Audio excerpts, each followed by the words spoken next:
This conference will now be recorded. अद्य मंगलवासर अथवा बहुवासर मार्गशीर्ष शुद्ध प्रतिपदा दिनांक 16 डिसेंबर 15 डिसेंबर 2020 चरक सूत्र स्थान अध्याय 28 सूत्र 3 शंखं चक्रं ज्वलयतां दशदमृतघटं चारुदोर्भिश्चतुर्भिः सूक्ष्मस्वच्छातिरुद्यां शुकपरिविलसन् मौलिमम्भोजनेत्रं कालाम्भोदोज्ज्वलाङ्गं कटितटविलसच्चारुपीताम्बराढ्यं वन्दे धन्वन्तरिं तं निखिलगगनप्रौढदावाग्निलीलम् प्रौढदावाग्निलीलम् ब्रह्मणो हि समारब्धा मात्रेयाद्येषु पूजिताम् अस्मदाचार्यपर्यन्तां वन्दे गुरुपरम्पराम् आयुर्वेदरतं वन्दे माधवाख्यं महागुरुम् आयुर्वेदामृतं सर्वं शिष्येभ्यो यः प्रदत्तवान् द्रष्टा ज्ञानी दुष्टकर्मा कृतकर्मा तथैव च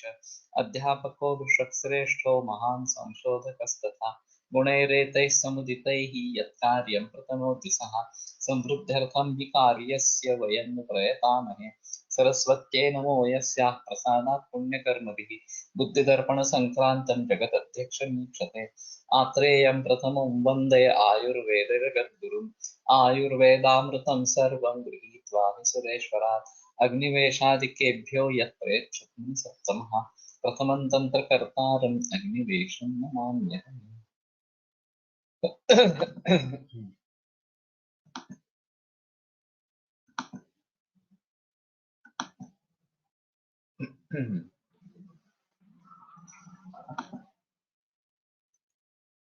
तत्र आहारप्रसादाख्यो रसः किट्टञ्च मलाख्यम् अभिनिर्वर्तते।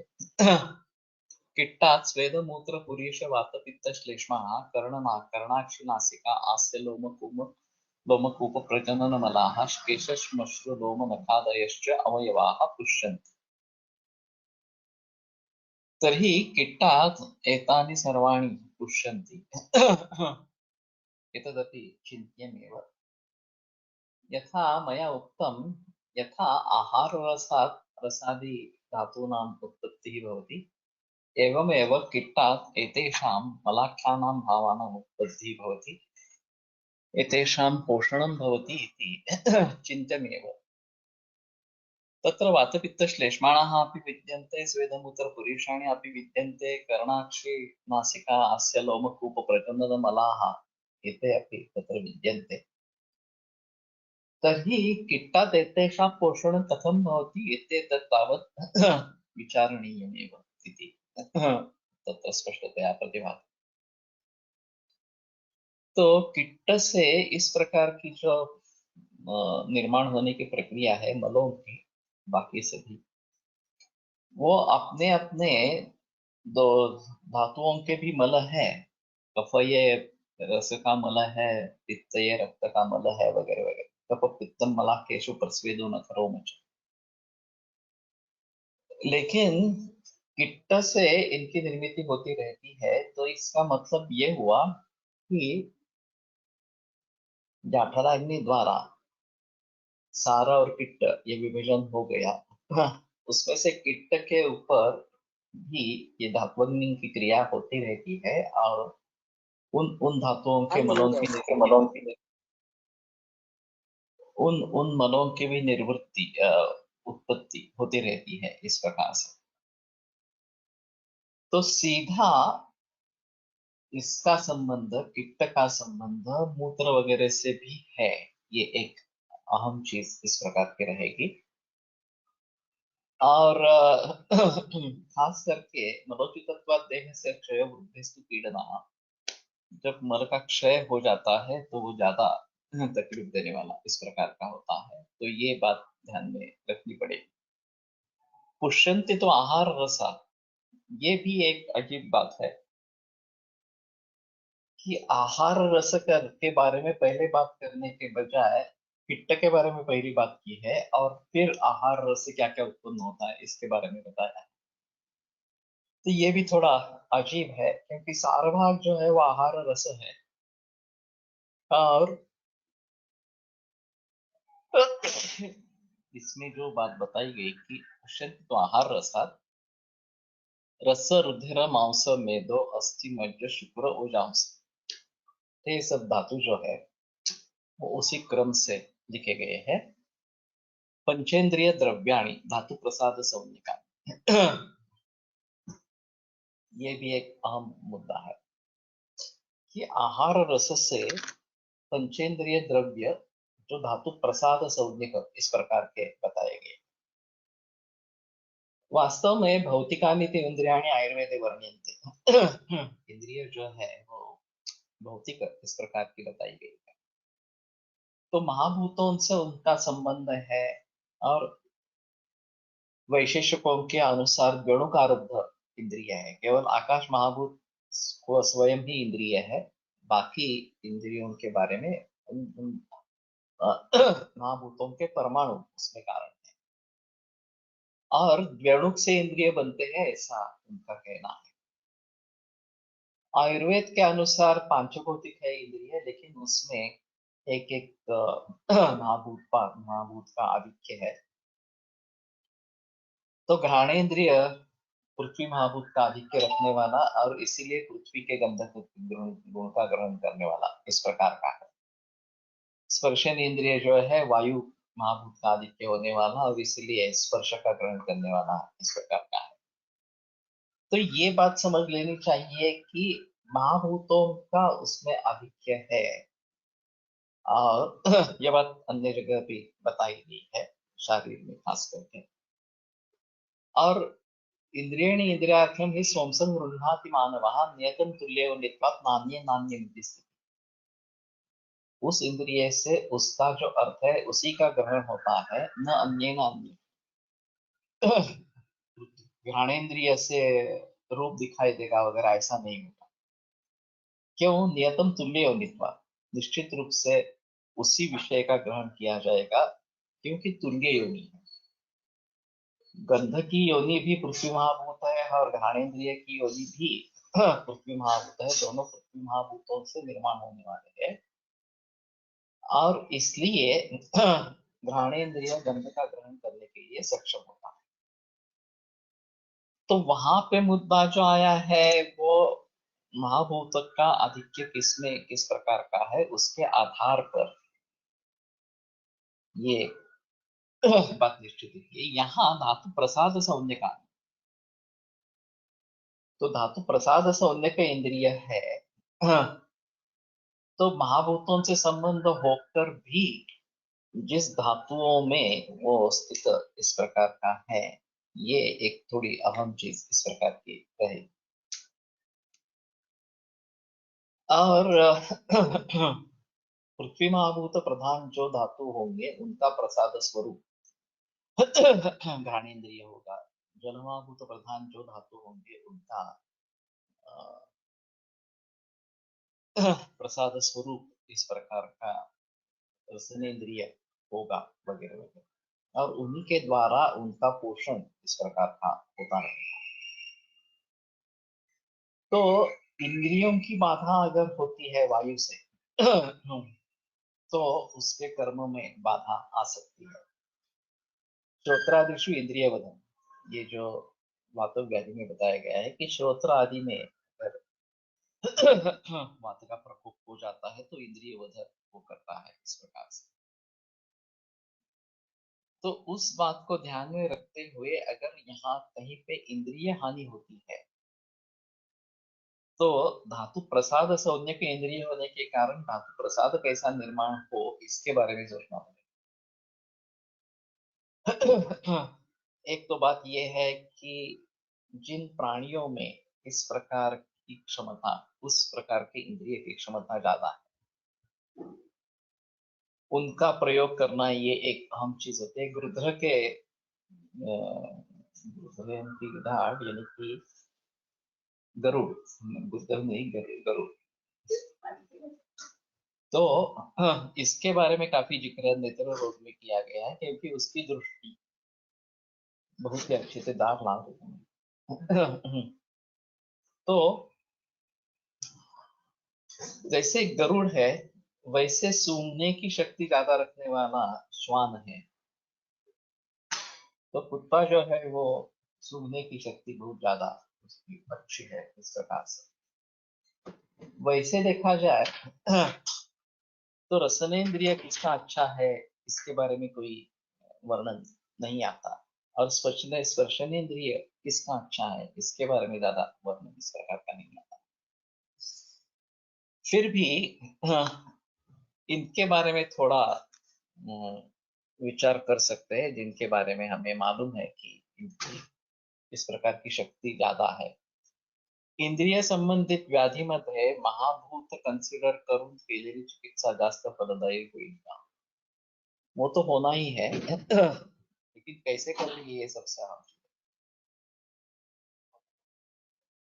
है। वातव व्याधि में बलातल 101 वरती आया है और इसमें इंद्रिय प्रसाद ये लक्षण बताया गया है इस प्रकार से। तो बलातल 101 आवर्ती इंद्रियों पर काम करता है। मैंने काफी रोगों में इसका नस्य इस तरीके से प्रयोग किया है, भीतर भी दे सकते हैं। तो महाभूतों के आधार पर उनका विचार करना है। अभी इंद्रिय की विकृति और इंद्रिय अधिष्ठान की विकृति, इनमें अंतर है। ज्यादातर जो मरीज दिखते हैं वो इंद्रिय अधिष्ठान की विकृति के दिखते हैं। प्रतिशय बहुत हो गया और सूंघने की शक्ति कम हो गई या गंध ज्ञान नहीं हो रहा है, कम हो रहा है। ये जो पटलगत दोष है, उनके जरिए तिमिर वगैरह रोग निर्माण हुए और देखने की शक्ति कम हो गई। लेकिन फिर भी जो इंद्रिय अधिष्ठान है उसमें जो विकृति है उसको सुलझाना ज्यादा सुलभ है। इंद्रियों में जब विकृति हो जाए तो उसका सुधारना काफी मुश्किल इस प्रकार का होता है। तो श्रोत्रादिशु इंद्रियवधम में श्रोत्र का मतलब क्या लेंगे? श्रोत्र अवयव ले लेंगे या श्रोत्रेंद्रिय लेंगे? ये एक अहम मुद्दा वहां पे उठता है। दोनों ले सकते हैं। तो अगर ऐसी कुछ स्थिति है तो इनके बारे में कैसे सोचेंगे, ये एक थोड़ा सा मुद्दा रहेगा। और वैसे हमारे हिसाब में यकृत या प्लीहा ये रक्तव स्रोतस का मूल स्थान इस प्रकार का है। और नेत्र रोग में काफी जगह यकृत और प्लीहा के बारे में चिकित्सा में उपयोग आए हैं। तो उसका चक्षुरेंद्रिय से क्या संबंध है? नक्तांध्य वगैरह इस प्रकार के विकारों में यकृत या प्लीहा इस प्रकार का निर्देश आता रहता है। तो सोचना ये पड़ेगा कि शायद ये धातु प्रसाद संज्ञक इस प्रकार से जो बताया गया है इसमें तेज महाभूत का प्राधान्य इसमें है। और फिर ये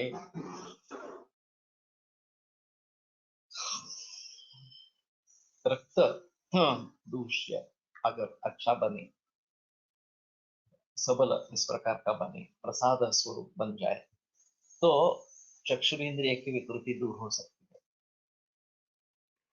तो थोड़ा ये देखना पड़ेगा कि अवयव जो बताए गए हैं या धातु प्रसाद संज्ञक उपशोणित मांसानाम सार्वत जुम्भा प्रजायते वगैरह इस प्रकार। तो जिन धातुओं का इस प्रकार से निर्देश आया है वो खुद धातु प्रसाद संज्ञक भावों से निर्माण हुए हैं। उनका कहीं इस प्रकार का इस्तेमाल उन विंध्यगत विकृतियों के लिए भी कर सकते हैं। यह थोड़ा सा देखना पड़ेगा। शरीर संधिबंध पिच्छादयश्च अवयवाः। तो शरीर संधिबंध और पिच्छादि अवयव, ये बड़ा अजीब है। पिच्छा ये वास्तव में क्या है, और उसको अवयव मान लिया गया है, अवयव कहा गया है। तो ये कैसे होता है, ये भी एक थोड़ी सोचने की इस प्रकार की बात होगी। तो शरीर संधिबंध, हाँ, ये भी आहार से ही इसका पोषण होता है, और पिच्छादि अवयव का भी पोषण आहार से होता है। ते सर्वे एव धातवः मलाख्याः प्रसादाख्याश्च रसमलाभ्यां पुष्यन्तः स्वं मानम् अनुवर्तन्ते यथा वयः शरीरम्। तो ये सभी धातु है, मलाख्य है या प्रसादाख्य। तो मल भी मलोचितत्वात् देहस्य क्षय वृद्धिस्तु पीडनः, ये भी हमारे लिए साथ में इस प्रकार के है, शरीर इसका आदि है। तो इसके हिसाब से मलों को भी धातु संज्ञा दी गई है। सर्वेव धातवः मलाख्याः प्रसादाख्याश्च, एक को मल कहा गया है, एक प्रसाद कहा गया, एक को प्रसाद कहा गया है। रसमलाभ्याम पुष्यन्तः, रस और मल इनके द्वारा उनका पोषण होते हुए स्वम मानम अनुवर्तन्ते यथावय शरीर, यथावय और यथा शरीर, उनका जो प्रमाण है उनकी अनुवृत्ति रखता है, वो कायम किस प्रकार का रहता है। तो वय के अनुसार जब बाल में वृद्धि होती जाती है शरीर की, तो उसके अनुसार जो प्रमाण बढ़ता जाएगा, फिर तारुण्य में उसका पीक पहुंच जाएगा, और फिर उसको मेंटेन किया जाएगा, और फिर वृद्धावस्था में उसका क्षय होने लगेगा। तो जो स्थिति है वो इस प्रकार से रस और मल इन दोनों के द्वारा टिकाए जाता है। यहाँ कीट को छोड़कर मल का निर्देश इस प्रकार का किया गया है। तो ये जो सारकिट्ट विभजन होना, ये एक अग्नि की खासियत है। जब किसी भाव का अग्नि से पचन होता है, तो उसमें ग्राह्य और कुछ देर के बाद मल होने के बाद त्याज्य, इस प्रकार के भाव दो बनते हैं। और मल भाव कैसे बना है, इसके आधार पर भी सार भाग कैसे बना है, इसके बारे में अनुमान लगा सकते हैं। तो वेस्ट प्रोडक्ट अगर अच्छा नहीं है, तो उसका मतलब है कि जो मूल बनना चाहिए वो अच्छा नहीं बना है। अब ये कुत्ते वगैरह के खाने पीने के बारे में जो एडवर्टाइज होती है, तो उसमें वेलफॉर्म स्टूल्स होना होना ये एक अच्छा लक्षण बताया जाता है कि उसके धातु अच्छे बने हैं। और देसी गाय और जर्सी गाय, इसमें भी एक काफी अंतर है। देसी गाय का जो मल है वो बद्ध मल इस प्रकार का है, और कल्पना करेंगे कि उसमें से सार और पिट्ट, ये दो जो निर्माण हुए, 10 किलो तक पुरीश होता है। गोमय हर गाय हर दिन 10 किलो तक पुरीश देती है, और मूत्र भी क्वांटिटी में, काफी अच्छी क्वांटिटी में देती है। हाँ। तो उसका सारभाग कितना बनता होगा, ये अगर मल का प्रमाण है, तो सारभाग किस प्रकार का होता होगा, ये एक चीज है। और खास करके जब वो बच्चे को पिलाने वाली होती है, तो रस से उपधातु जो स्तन्य है वो ज्यादा प्रमाण से निर्माण होता है इस प्रकार से। तो वो अलग करके फिर बाकी धातुओं का भी पोषण करना है, ये यथावय और यथा शरीर, जो शरीर है, किस प्राणी का शरीर है, उसके आधार पर ये डिसाइड करना पड़ेगा। यथावयव, यथा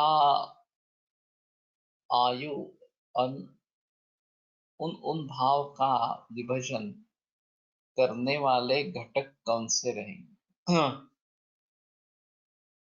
ये वास्तव में निसर्ग ही है।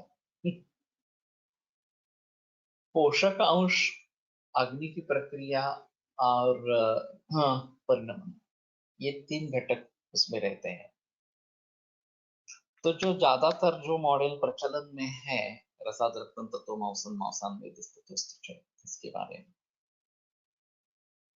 तो आहार रस से, हाँ, रस धातु जब निर्माण होता है तो आहार रस पर रस धात्वग्नि की क्रिया होती है।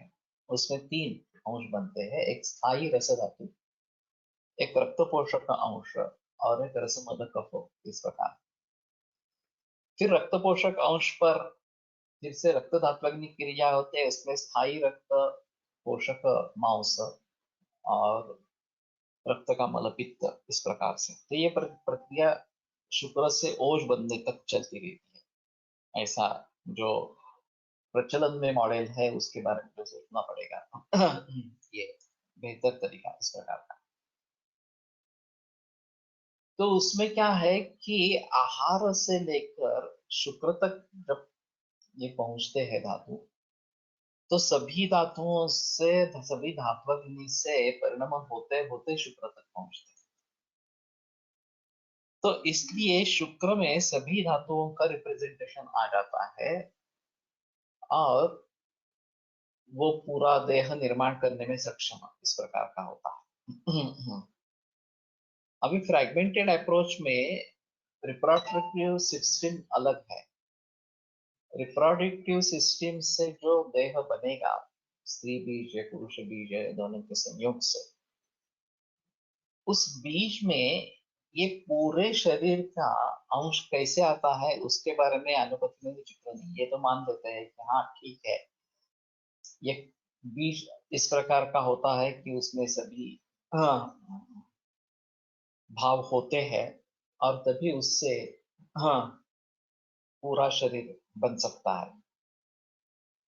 लेकिन हमारी एक खासियत रहेगी कि वो शुक्र तक पहुंचने के लिए बीच में सभी धातुओं से होते हुए शुक्र तक पहुंच जाता है।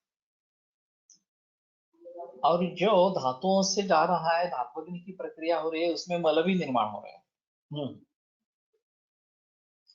तो हमारे हिसाब में रिप्रोडक्टिव सिस्टम केवल एक किसी अंश में स्थित है, शरीर के एक भाग में स्थित है और उसमें यह सब सामर्थ्य है, ऐसा मानने के बजाय जो बीज बनेगा वो इन सभी धातुओं से जाते हुए बनेगा और इसलिए उसमें सभी का रिप्रेजेंटेशन आ जाएगा।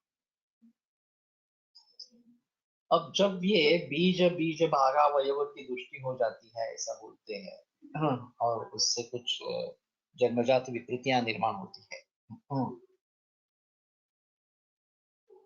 तो उसके बारे में जब सोचना पड़ेगा कि ये विकृति किस महीने में निर्माण हुई है, तो वैसे गर्भिणी का आहार त्रेधा विभक्त इस प्रकार का हो जाता है। एक गर्भ के पोषण के लिए जाता है, गर्भनामी नाड़ी के जरिए, एक स्तन तक पहुंचता है स्तन्य निर्मिति के लिए, और एक जो है वो उसके शरीर के पोषण के लिए जाता है। तो जो गर्भ के पोषण के लिए जा रहा है उसमें अगर कुछ गड़बड़ी इस प्रकार की हो गई, अयोग्य इस प्रकार का रस बना या ये पोषक अंश जो है वो बना, तो वहां बीज में किसी भाव में इस प्रकार की विकृति निर्माण हो सकती है जो आगे चलकर वैसी ही रहेगी और जन्मजात विकृति कही जाएगी। तो अगर हाँ, हम उस भाव को परिवर्तित कर सकते हैं जन्म के बाद भी इस प्रकार से। एक्चुअली जो काढ़े बताए गए हैं, गर्भे सर्वती योजे, इस प्रकार से प्रमाद सप्त समासेषु गर्भे सर्वती योजे, तो उनका प्रयोग गर्भस्राव या गर्भपात हो रहा है तो करना है।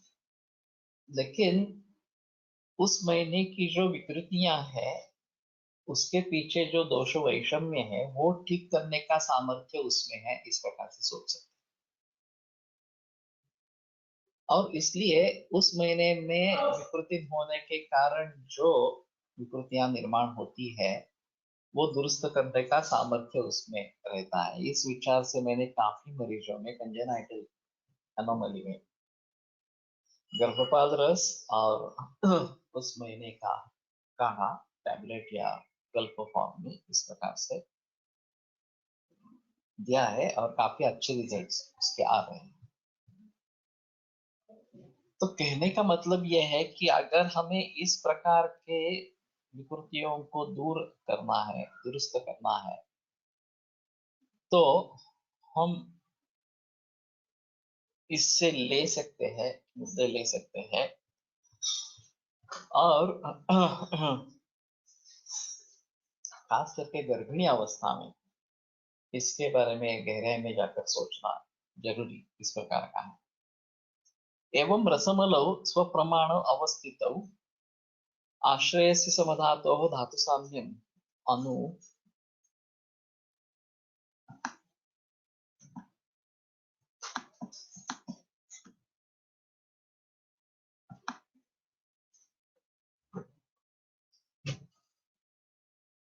वर्तयतः। तो रस और मल ये दोनों मिलकर द्विवचन का प्रयोग है, इतर इतर द्वंद्व समास है, तो ये दोनों मिलकर उनका जो प्रमाण है धातुओं का और मलों का उसकी अनुवृत्ति करते रहते।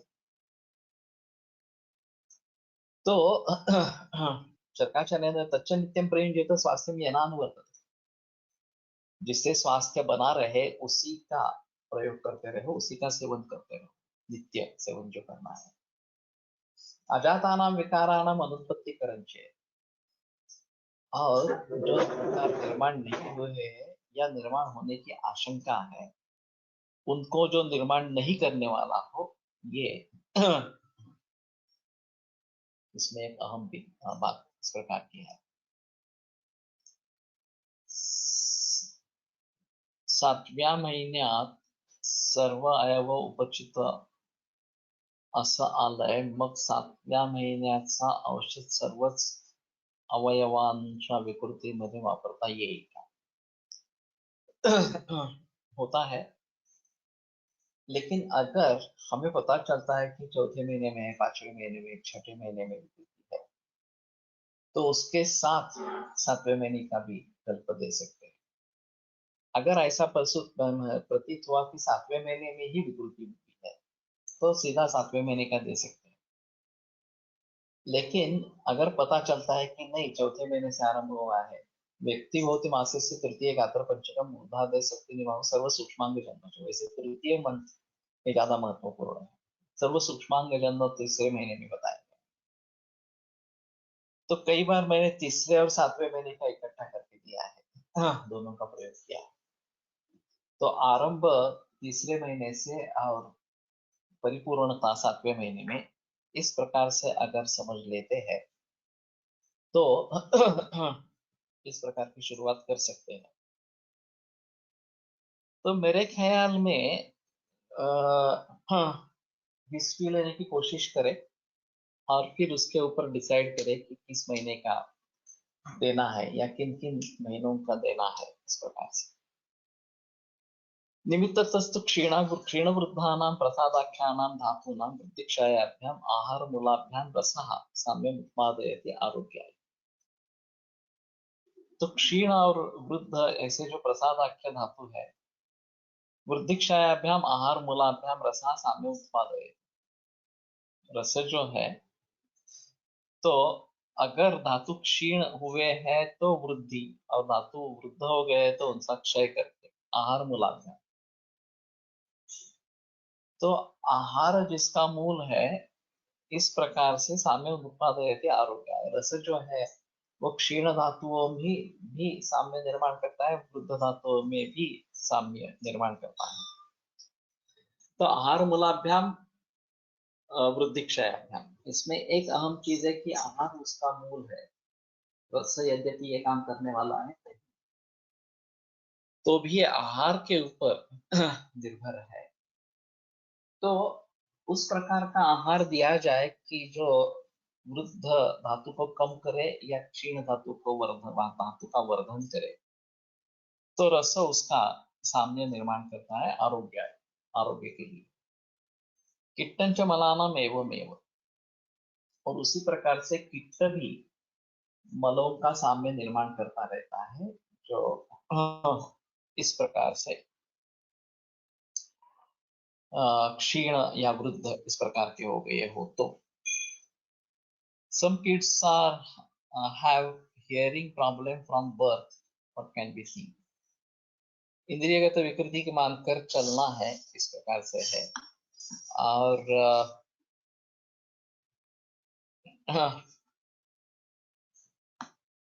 एक क्षीरबला जो मैंने बताई, वो प्रयोग मिला सकते हैं।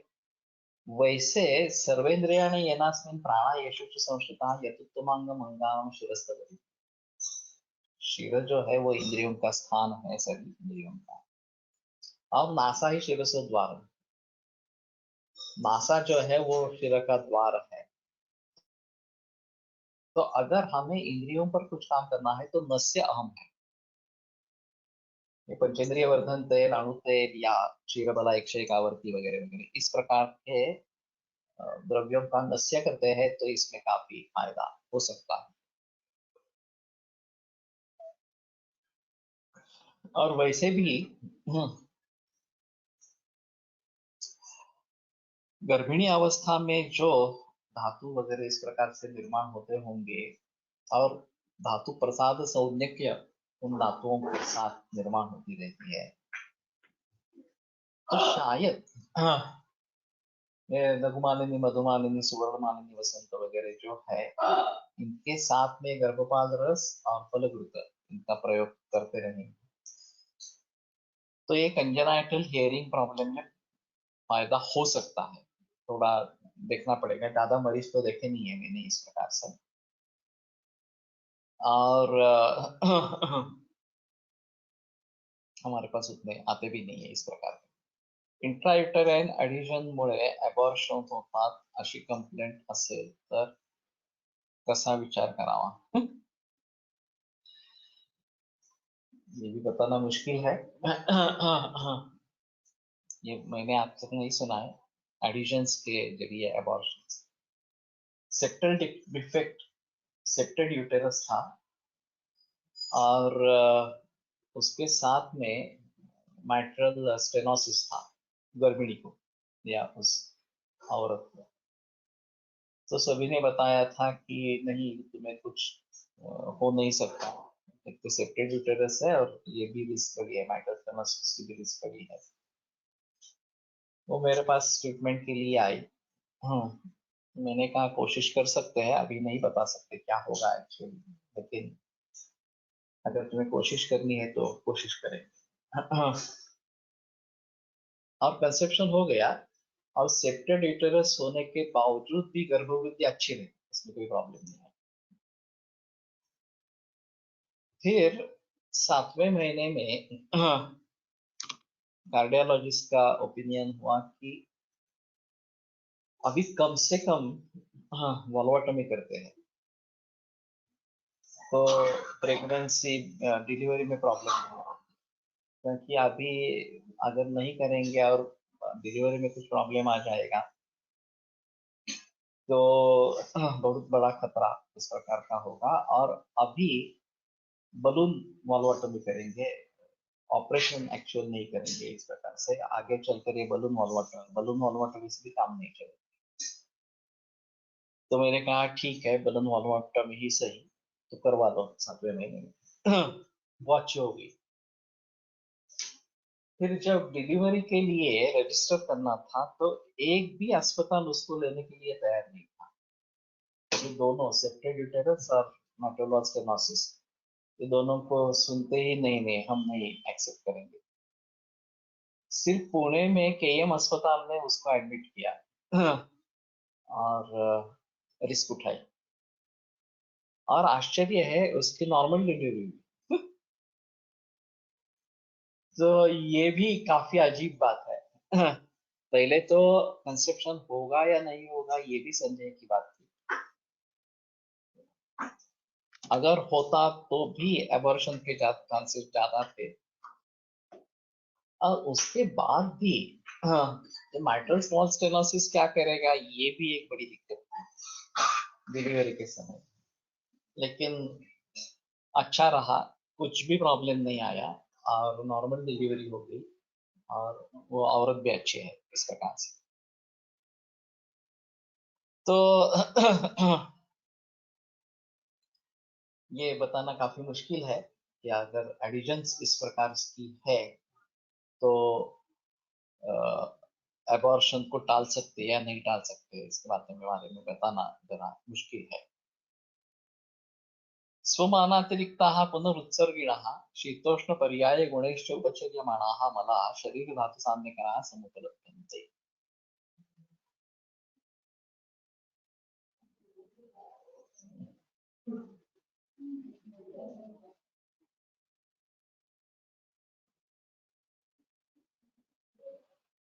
मुश्किल है। कंजेनाइटल डिसीज मध्ये अवयवोत्पत्तीनुसार ज्या अवयवाची विकृती असेल त्या मंथचा काढा द्यावा की मॉडर्न नुसार ज्या मंथ मध्ये डिफॉर्मिटी आहे त्याचा काढा। ये तो मुझे एम्ब्रियोलॉजी का पता नहीं है। मॉडर्न मेडिसिन में किस मंथ में डिफॉर्मिटी, किस प्रकार की डिफॉर्मिटी निर्माण होती है इस प्रकार। और जो आयुर्वेद का कहना है और मॉडर्न मेडिसिन का कहना है उसमें अंतर है या सेम है, ये एक अजीब चीज रहेगी। और दूसरी एक बात ऐसी है कि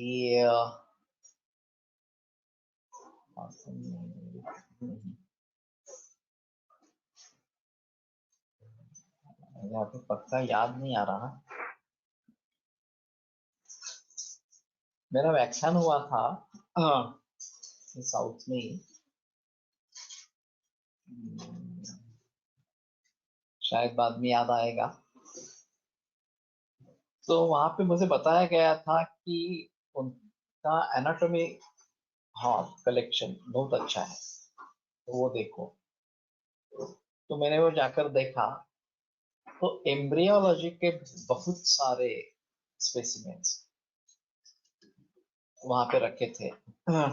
और दूसरे महीने से लेकर जो भी एबॉर्शंस हुए हैं इस प्रकार के, उनका एक अच्छा कलेक्शन था। अब मेरा वो ज्यादा रुचि का प्रांत नहीं था, लेकिन फिर भी मुझे ये तो पता चला कि कलेक्शन बहुत अच्छा है, इसमें कोई संदेह। मणिपाल में है ये। और मेरा लेक्चर हुआ था वहां पे, और वास्तव में उनका कॉलेज नहीं है, उनकी डिस्पेंसरी है इस प्रकार से। तो लेकिन दर्शन ने मुझे बताया था कि एनाटॉमी का कलेक्शन बहुत अच्छा है, वो जरूर देखना इस प्रकार से।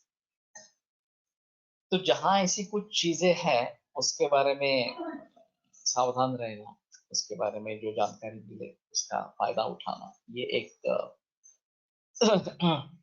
ज्यादा अच्छा इस प्रकार का रहे।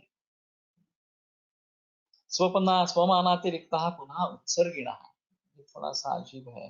जो स्वमाना से अधिक इस प्रकार के हैं और उत्सर्गी है, शीतोष्ण पर्याय गुणैश्च उपचर्यमाणाः, और शीत उष्ण इस प्रकार से जिनका उपचार किया जा रहा है, मलाः शरीर धातु साम्यकः समुपलभ्यन्ते, वो मल शरीर धातु का साम्य निर्माण करने वाले उत्पन्न होते हैं।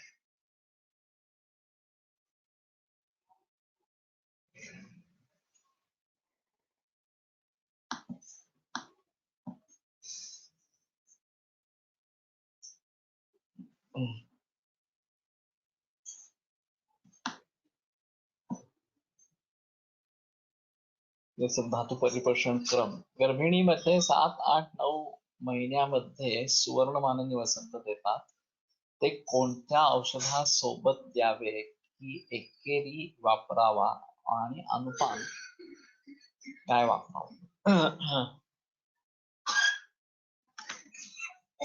जनरली मैं महाकल्याण के से देता रहता हूँ, रेयर भी च्यवनप्राश भी देता हूँ।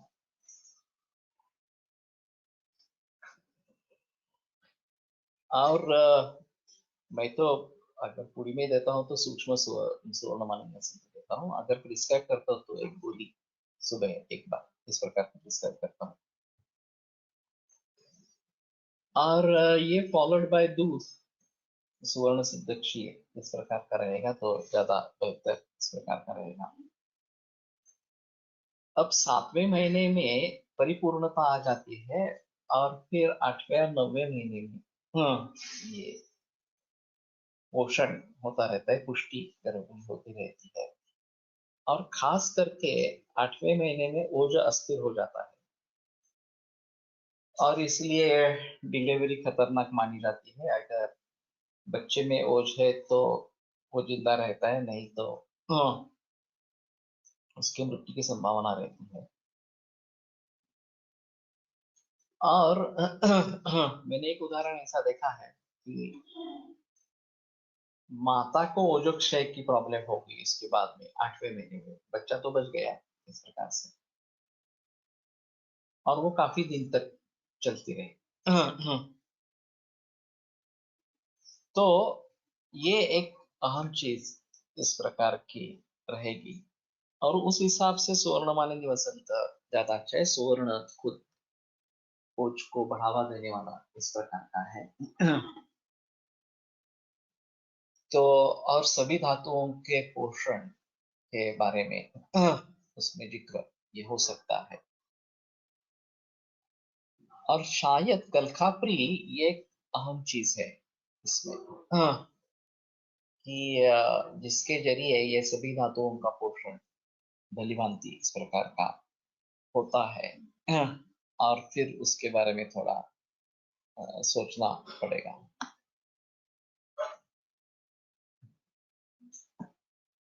मालूम नहीं है सभी जो टीका है एक बार हमने तो पढ़ी होगी।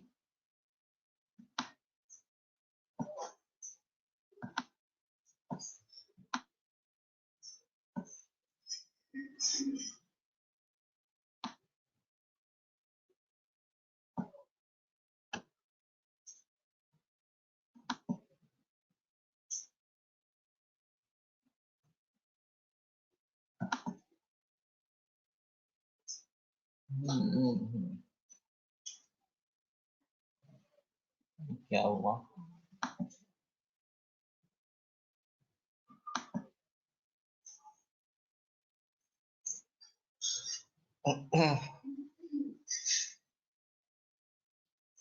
मासानुमासिक काढ़ा वैसे हर महीने के लिए देते रहना है।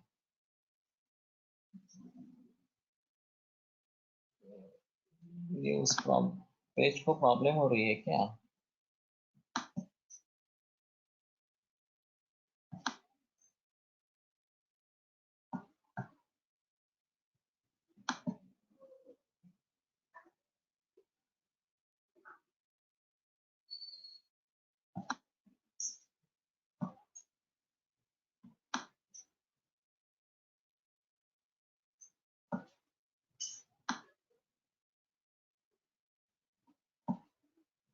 वही मैं इसके लिए स्वमान उत्सर्ग ये जो है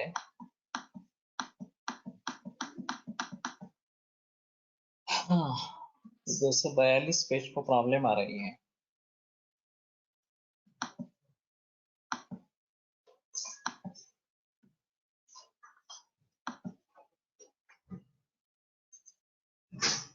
हाँ हाँ हाँ।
काहीतरी डिस्प्ले येत नाहीये, काहीतरी गोंधळ होतो.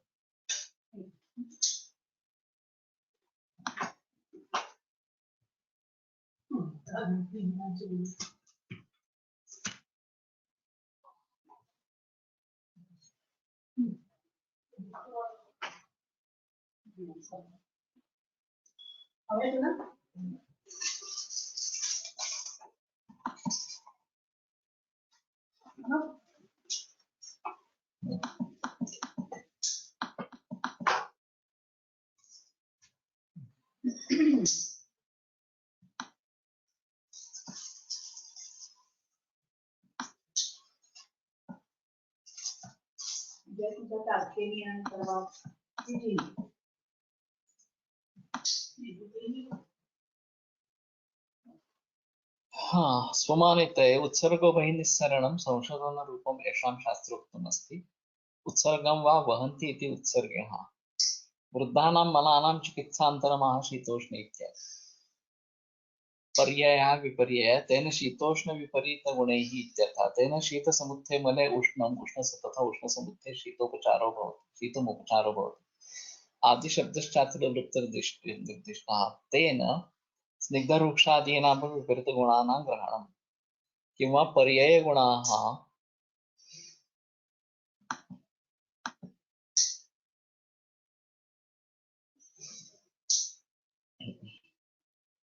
द्वन्द्वगुणाः स्निग्धवृक्षमृदुतीक्ष्णादयः तैश्च यथायोग्यतया उपशर्यमाण इति ज्ञेयम्. एतेन वृद्धमानानां त्रिविधोऽपि उपक्रमः निदानवर्गन शोधन शमनरूपः उक्तो भवति. तत्र निदानवर्गन वृद्धमले मलवृद्धिहेत्वाहार परित्यागात् अल्पमलाहारोपयोगात् वा भोक्तव्यं. संशोधनं च उत्सर्गेण इत्यनेन उक्तं, शमनं च शीतोष्ण इत्यादि ग्रंथेन उक्तम्. ये काफी अलग ही चीज है.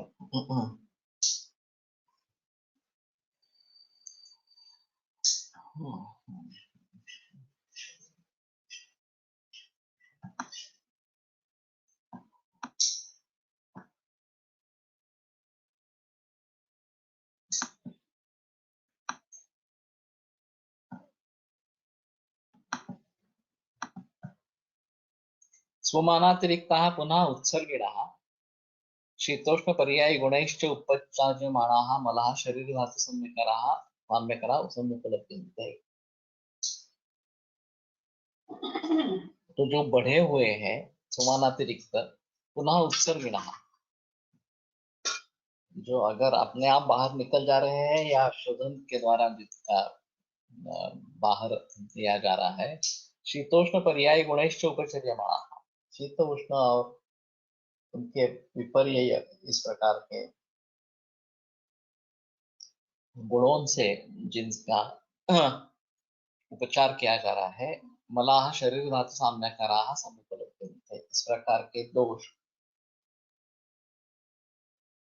शरीर धातु साम्यकर इस प्रकार के निर्माण होते रहते हैं. तो ये थोड़ा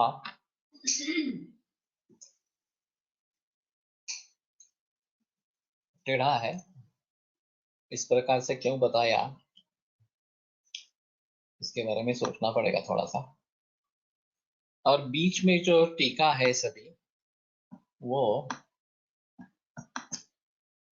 तेषां तु मलप्रसादाख्यानां धातूनां स्रोतांसि अयनमुखानि तानि यथा विभयानि यथा स्वं धातून् आपूरयन्ति.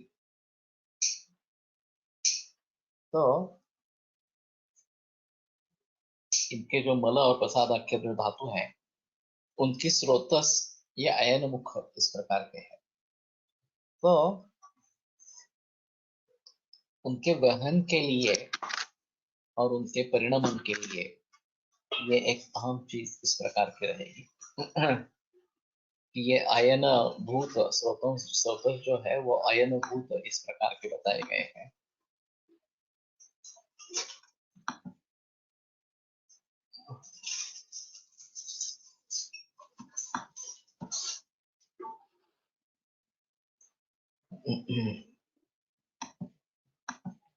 मासानुमसिक कषाय वापर बाबतीत गर्भधारणेचा प्रत्येक मास 28 दिवसांचा, गर्भधारणा दिन ओव्युलेशन प्लस 2 दिन, तिथून प्रथम मास काढा चालू केला पाहिजे का? जर 28 दिवसांनी महिना पूर्ण झाल्यावर बदलला पाहिजे हे अपेक्षित. LMP UHG मधली गर्भायू बघून मास मोजणे अयोग्य वाटते. यावर काय विचार करता येईल?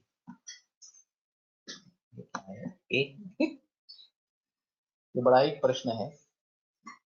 नाही, पहिल्या मासाचा काढा जेव्हापासून ठरवतो तेव्हापासून सुरू करायचा, डोस सूक्ष्म ठेवायचा आणि ह्याच्यामध्ये सुद्धा कन्झ्युम कधी येईल असं सांगता आहे ना.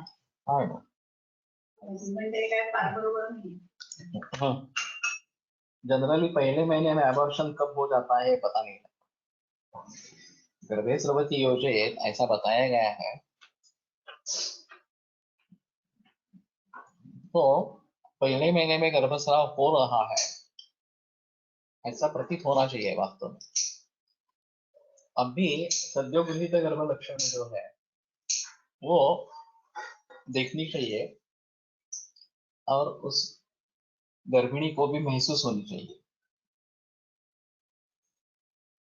लेकिन उसके बारे में जिक्र नहीं किया जाता. अगर ये पता चलता है कि हाँ गर्भधारणा हो गई है इस प्रकार से, तो फिर पहले महीने का काढ़ा शुरू करना चाहिए. अब ओव्यूलेशन कब होता है और गर्भधारणा कब होती है, मान लो 14-15वें दिन में कुछ ओव्यूलेशन हुआ और गर्भधारणा उसमें हो गई इस प्रकार से, तो वहां से लेकर एक मास देखना चाहिए वास्तव में.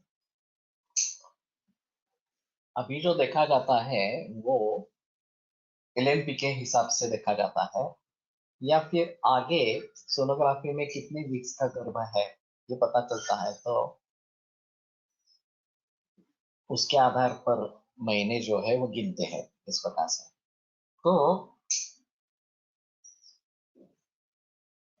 ये काफी दिक्कत वाली बात हो सकती है कि एक्चुअल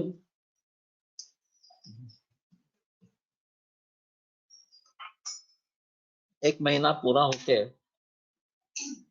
दूसरा महीना कब शुरू होता है और मासानुमासिक परिवर्तन जो है वाक में वो कब करना है. तो ये बड़ी समस्या है अभी के हिसाब में. अभी एक थोड़ा सा ऐसा कर सकते हैं कि उसका ओव्यूलेशन कब होता था ये समझकर वहां पे कंसेप्शन हो गया इस प्रकार के समझकर कर सकते हैं, या जब कंसीव करेंगे ऐसा डिसाइड होता है कि अब हाँ गर्भधारणा के लिए कोशिश करेंगे, तो वहां से प्रथम मास वाद शुरू करेंगे. LMP नुसार घेतलं जावं असं सांगितलं जातं, बिकॉज वो फर्म तारीख रहती है कि कब LMP हुई है इस प्रकार से. लेकिन वास्तव में सद्योगृहित गर्भ लक्षण अगर प्रतीत होते हैं तो वहां से लेना ज्यादा अच्छा इस प्रकार का रहेगा. और इसका कोरिलेशन गर्भिणी अवस्था के अनुसार देखना पड़ेगा. तो ये तो बात स्पष्ट है कि जब प्रजनन प्रवर्तन शुरू होता है तो उस समय में तो गर्भधारणा होने की कोई संभावना नहीं रहती.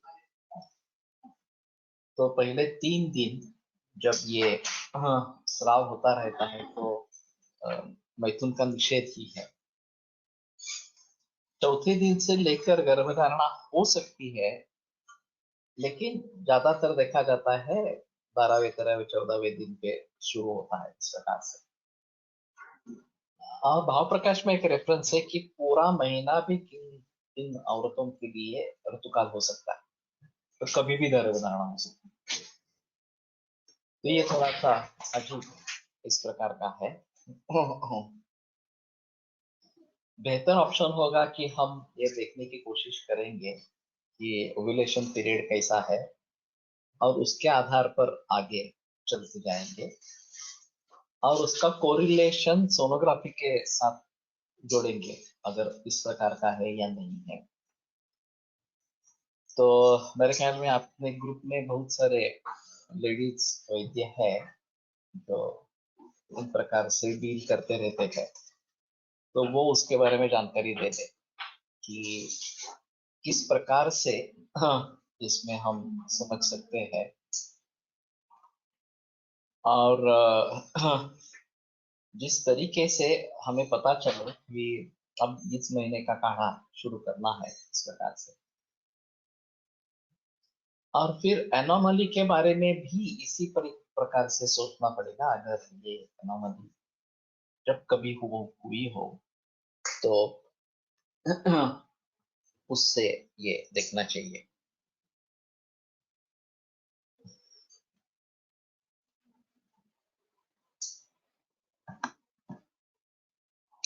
कलल स्वरूप शुक्र आर्तव संयोग झाल्यावर प्राप्त होते। सो आयडियली प्रथम मास काढ़ा should be started from colour स्वरूप. This is difficult to diagnose, but beta HCG levels can be checked for confirming pregnancy in early days. UHG plus beta HCG levels can help to start प्रमास काढ़ा as early as possible. ये एक चीज है, beta HCG के बारे में तो मुझे पता नहीं है, लेकिन शायद मैंने अभी जो बीटा एचसीजी टेस्ट करवाए हैं वो पीरियड्स मिस होने के बाद ही किए हैं। पीरियड्स मिस होने से पहले मैंने देखा नहीं है।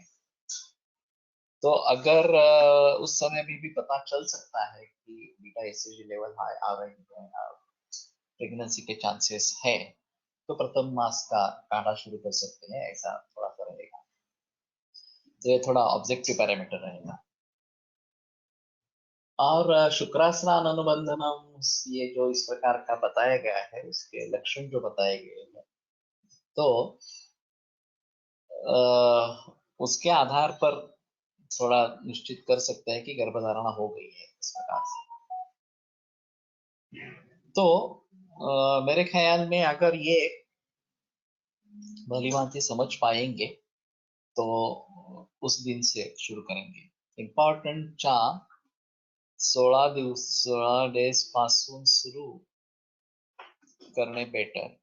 कन्सीव कन्फर्म झाले तर कंटिन्यू, नाही तर थांबवा। ये पॉसिबल है। और दूसरी चीज ऐसी है, LNP 16 दिवसापासून, लेकिन 16 दिन का ही नहीं रहता इस प्रकार से, तो हर औरत के अलग अलग रहती है। तो ओव्यूलेशन जब होता है तो उससे शुरू करना, या उनको ऑब्जर्व करने के लिए कहना कि तुम्हें महसूस होता है कि गर्भधारणा हो गई है इस प्रकार से। सद्योगृहित गर्भ लक्षण के बारे में लोगों को अवगत कराइए, और फिर उसमें ये पता चलता है कि हाँ सद्योगृहित गर्भ है, तो उसके बारे में हम आगे सोच सकेंगे। तो ठीक है, आज यहीं पे रुकते हैं और कल आगे बढ़ाएंगे। आयुर्वेद प्रकांड निगदितैः शल्यतंत्र प्रधानः, शिष्येभ्यः शाश्वतोऽयं निखिलजनकृपा व्याप्तचित्तेन येन। आयुर्वेदस्य वाञ्छन् पुनरपि भुवने काञ्च सुष्ठु प्रतिष्ठां, श्रेष्ठं धन्वन्तरिं तं प्रणमति च सदा वैद्यवर्गो हि नूनम्। इन्फर्टिलिटीच्या पेशंट मध्ये पण प्रथम मास काढा वापरतात, चांगले रिझल्ट्स मिळतात। बाकी हेतू काहीच नसल्यास प्रथम मास अपवादाचे रिजल्ट जास्त दिसतात। उसमें थोड़ा सा ऐसा है कि ब्लीडिंग में क्लॉट्स आते हैं और एक बड़ा क्लॉट आता है, तो ये संभवतः मिस एबॉर्शन पहले महीने में हुआ है। तो इस प्रकार की जानकारी मिलती है तो पहले महीने का काढ़ा शुरू करना जरूरी है। और वैसे जब तक कंसीव नहीं होती तब तक पहले महीने का काढ़ा चालू रखना, और कंसीव होने के बाद दूसरे महीने का काढ़ा शुरू करना, ये भी एक बात हो सकती है। तो ये थोड़ा सा बेटर ऑप्शन इस प्रकार का रहेगा। तो ठीक है, विरमामि व्याख्यानव्यापारात्। श्वः पुनर्